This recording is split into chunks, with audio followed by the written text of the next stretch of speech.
வணக்கம். தமிழ் ஃபுட் கார்னரில் இன்றைக்கி கொத்தவரங்காய் பச்சடி பண்ண போகிறோம். கொத்தவரங்காயில் நிறைய சத்துக்கள் இருக்குது. இது உடம்புக்கு ரொம்ப நல்லது. மெயினாக சுகர் பேஷண்ட்டுக்கு ரொம்ப நல்லது. இந்த பச்சடி சாம்பார், பருப்பு சாதம், தயிர் சாதம், வெரைட்டி ரைஸ் எல்லாத்துக்குமே சைட் டிஷ்ஷாக வச்சு சாப்பிட்றதுக்கு ரொம்ப நல்லாயிருக்கும். இப்போ இந்த சுவையான கொத்தவரங்காய் பச்சடியை எப்படி பண்ணுறதுன்னு பார்க்கலாம். இது வரைக்கும் நம்ம சேனலை சப்ஸ்கிரைப் பண்ணாதவங்க சப்ஸ்கிரைப் பண்ணிவிட்டு பக்கத்தில் உள்ள பெல் பட்டனையும் கிளிக் பண்ணிக்கோங்க. 200 கிராம் கொத்தவரங்காயை கழுவி வச்சுருக்கேன். இந்த பச்சடிக்கு பிஞ்சு கொத்தவரங்காயை வாங்கிக்கோங்க, அப்போ தான் நல்லாயிருக்கும். கொத்தவரங்காயோட மேலே இந்த காம்பு பகுதியையும் இந்த சைடு நுனி பகுதியையும் கட் பண்ணிவிட்டு சின்ன சின்ன துண்டுகளாக கட் பண்ணிக்கலாம். இந்த சைஸ்க்கு கட் பண்ணிக்கோங்க. இதே மாதிரி எல்லாத்தையும் கட் பண்ணிக்கலாம். இந்த கொத்தவரங்காய் பச்சடிக்கு துவரம்பருப்பு வேக வச்சு சேர்க்க போகிறோம். 2 டேபிள் ஸ்பூன் துவரம்பருப்பை கழுவிட்டு அரை மணி நேரமாக ஊற வச்சுருக்கேன். அதை இந்த பாத்திரத்தில் சேர்த்துட்டு இது கூட துவரம்பருப்பு முங்குற அளவுக்கு தண்ணி சேர்த்து ஒரு பிஞ்ச் மஞ்சள் தூள் சேர்த்து இந்த பருப்பை குழையாமல் நல்லா மலர வேக வச்சுக்கலாம். துவரம்பருப்பு வெந்துருச்சு. குழையாமல் இந்த மாதிரி மலர சாஃப்டாக வேக வச்சுக்கணும். இப்போ இதை தண்ணியோடையே எடுத்து வச்சிடலாம். இந்த பேனில் கட் பண்ணி வச்ச கொத்தவரங்காயை சேர்த்துட்டு அது கூட கொத்தவரங்காய் முங்குற அளவுக்கு தாராளமாக கொஞ்சம் தண்ணி சேர்க்கணும். இந்த கொத்தவரங்காய் பாதி அளவுக்கு வெந்து வரட்டும். இப்போ 5 நிமிஷம் ஆச்சு. கொத்தவரங்காய் பாதி அளவுக்கு வெந்திருக்கு. கொத்தவரங்காயில் வாயுத்தன்மை இருக்கிறதுனால நம்ம இந்த தண்ணியை வடிச்சிட்டு தான் அதுக்கப்புறமா பச்சடி பண்ணணும். தண்ணியை வடிச்சிடலாம். இந்த பேனில் 1 டேபிள் ஸ்பூன் எண்ணெய் சேர்த்து எண்ணெய் சூடானதும் அதில் அரை டீஸ்பூன் கடுகு, அரை டீஸ்பூன் உளுந்து, அரை டீஸ்பூன் சீரகம், இது எல்லாமே நல்லா பொரிஞ்சு வரட்டும். எல்லாமே பொரிஞ்சிருச்சு. கறிவேப்பிலை சேர்த்துக்கலாம்.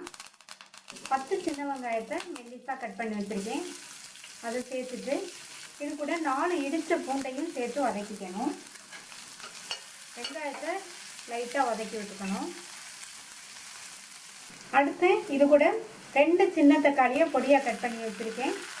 இந்த தக்காளியை சேர்த்துட்டு இது கூட கொஞ்சமாக உப்பு. இந்த தக்காளி நல்லா வதங்கி வரணும்.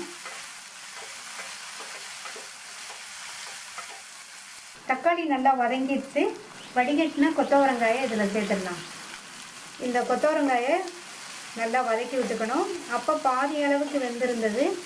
இந்த மாதிரி வதக்கி விட்டு அது 3/4 பங்கு அளவுக்கு வெந்து வரட்டும். கொத்தவரங்காயில் வாயுத்தன்மை இருக்கிறதுனால நம்ம வேக வச்சுட்டு தண்ணியை வடிச்சிட்டு அதுக்கப்புறமா சேர்த்துருக்கோம். சப்போஸ் நீங்கள் வேக வச்சு தண்ணி வடிக்க விரும்பலைன்னா வெங்காயம் தக்காளி வதங்கினதுக்கப்புறமா பொடியாக கட் பண்ண கொத்தவரங்காயை சேர்த்துட்டு 3/4 பங்கு அளவுக்கு வதக்கிக்கோங்க. இப்போ காய் 3/4 பங்கு அளவுக்கு வதங்கிடுச்சு. இது கூட 1/4 டீஸ்பூன் மஞ்சள் தூள், 3/4 டீஸ்பூன் தனி மிளகாய் தூள், 1/2 டீஸ்பூன் கொத்தமல்லி தூள், இந்த காய்க்கு தேவையான அளவு உப்பு. தக்காளி வதங்கும் போது கொஞ்சம் சேர்த்துருக்கோம். இப்போ அதை கணக்கு பண்ணி சேர்த்துக்கணும். அதே மாதிரி மிளகாத்தூள் வந்து நான் 3/4 டீஸ்பூன் சேர்த்துருக்கேன், கரெக்டாக இருக்கும். சப்போஸ் நீங்கள் 1 டீஸ்பூன் சேர்த்திங்கன்னா 2 டீஸ்பூன் கொத்தமல்லி தூள் சேர்த்துக்கோங்க. அடுத்து இது கூட வேக வச்ச பருப்பை அந்த தண்ணியோடையே சேர்த்து நல்லா மிக்ஸ் பண்ணி விட்டுக்கலாம்.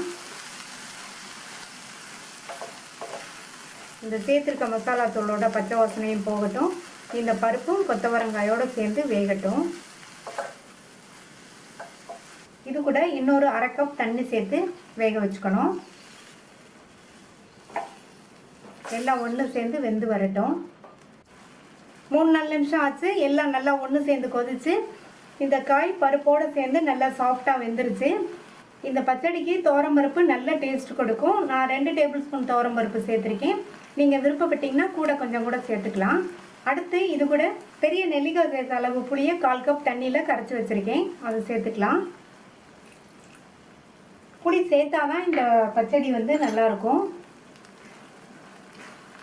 சேர்த்து இந்த புளிக்கரைசலோட பச்சை வாசனை போகிறதுக்கு ஒரு 2-3 நிமிஷம் ஆகும். புளிக்கரைசலோடு சேர்ந்து ஒரு 2-3 நிமிஷத்துக்கு வேகட்டும். 2-3 நிமிஷமாக கொதிச்சு சேர்த்த புளிக்கரைசலோட பச்சை வாசனை போய் நம்மளுடைய கொத்தவரங்காய் பச்சடி ரெடி ஆயிடுச்சு. பச்சடி வந்து இந்த கன்சிஸ்டன்சியில் இருந்தால் தான் கரெக்டாக இருக்கும். இப்போ ஸ்டவ் ஆஃப் பண்ணிடலாம். சுவையான கொத்தவரங்காய் பச்சடி ரெடி ஆயிடுச்சு.